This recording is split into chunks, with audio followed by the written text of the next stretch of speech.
कक्षा 11वीं के सभी विद्यार्थी ध्यान दें। आज की इस क्लास में हिंदी के कुछ इम्पोर्टेंट प्रश्न हम पढ़ेंगे। ऐसे प्रश्नों का अध्ययन इस वीडियो के अंतर्गत करेंगे जो त्रैमासिक परीक्षा में आपको देखने को मिलने वाले हैं। तो समय आपके पास कम है, तो पूरे प्रश्नों को आपको अच्छे से स्क्रीनशॉट लेते चलना है हर एक प्रश्न का। तो कम समय लूँगी मैं आपका। ये पहला प्रश्न सही विकल्प चुनकर लिखिए। पहला है लता मंगेशकर जी के पिताजी का नाम, तो क्या नाम था इनके पिताजी का? दीनानाथ मंगेशकर। दूसरा है प्रेमचंद जी का मूल नाम था, तो इनका मूल नाम क्या था? धनपत राय। तो अगले प्रश्न की ओर बढ़ते हैं। तीसरा है मीरा के आराध्य प्रभु हैं। कौन है मीरा के आराध्य प्रभु? कृष्ण। चौथा है कबीर ने ईश्वर के कितने रूप माने हैं? तो जो कबीरदास जी हैं इन्होंने भगवान के कितने रूप माना है? केवल एक रूप को ही इन्होंने माना है। पांचवा है मीरा ने श्री कृष्ण को किस रूप में स्वीकार किया? तो मीरा ने श्री कृष्ण को अपने पति के रूप में स्वीकार किया था। छठा है महाकाव्य में सर्गों की संख्या होती है, कितनी होती है? 8 या 8 से अधिक संख्या होती है। तो ये आपके 6 इम्पोर्टेंट सही विकल्प है। एक एक प्रश्न आपका इसमें इम्पोर्टेंट है, तो आपको अच्छे से कंप्लीट कर लेना है। देखिए आपकी मेहनत बेकार नहीं जाने वाली है, केवल कंप्लीट अच्छे से करते चलें। अगला प्रश्न है जिसमें रिक्त स्थान में सही शब्द चुनकर लिखिए। पहला है भारतीय गायिकाओं में डेडेस को बेजोड़ गायिका कहा गया है। किसको कहा गया है? लता मंगेशकर जी को बेजोड़ गायिका कहा गया है। दूसरा है अर्थ की दृष्टि से वाक्य के डेडेस भेद हैं। कितने भेद हैं? 8 भेद होते हैं।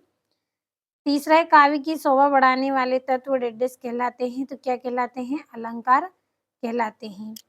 चौथा है आपका मन्नू भंडारी द्वारा रचित पटकथा एक बहुचर्चित डेडेस है, तो क्या है? टीवी धारावाहिक है।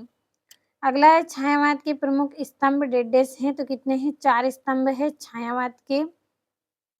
सातवां है कबीरदास जी ने ईश्वर की सत्ता डेडेस मानी है। कितनी सत्ता मानी है? केवल एक सत्ता इन्होंने मानी है। तो स्क्रीनशॉट लीजिए यहाँ से रिक्त स्थानों का। और अगला प्रश्न है आपकी जोड़ी, तो पढ़ लेते हैं इनको। पहली जोड़ी है मीरा के प्रभु, तो इसका आएगा गिरधर नागर। दूसरा है कुल की हानि, तो इसकी जोड़ी रहेगी आपकी परिवार की मर्यादा।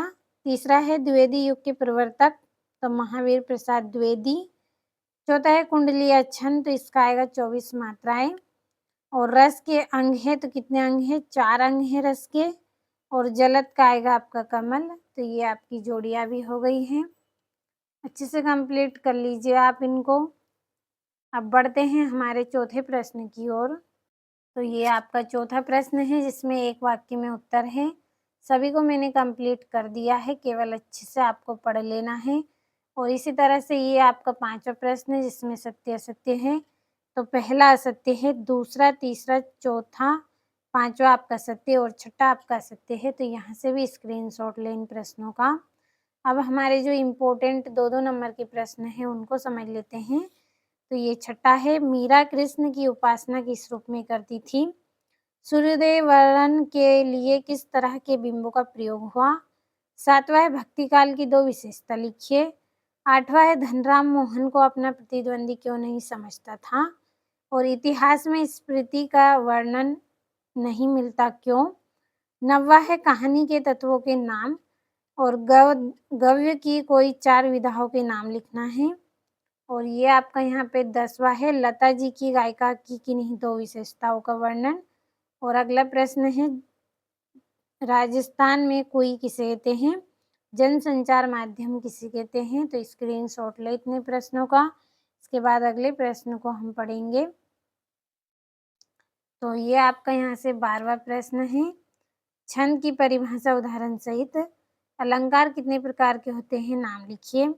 13वां है वाक्य शुद्ध करके लिखिए। पहला गीता सबसे श्रेष्ठतम ग्रंथ है। दूसरा है मेरे को आपकी परीक्षा लेना है। अथवा है रचना की दृष्टि से वाक्य के कितने भेद होते हैं? नाम लिखिए। 14वां है शब्द शक्ति कितने प्रकार की होती है? उदाहरण सहित लिखिए।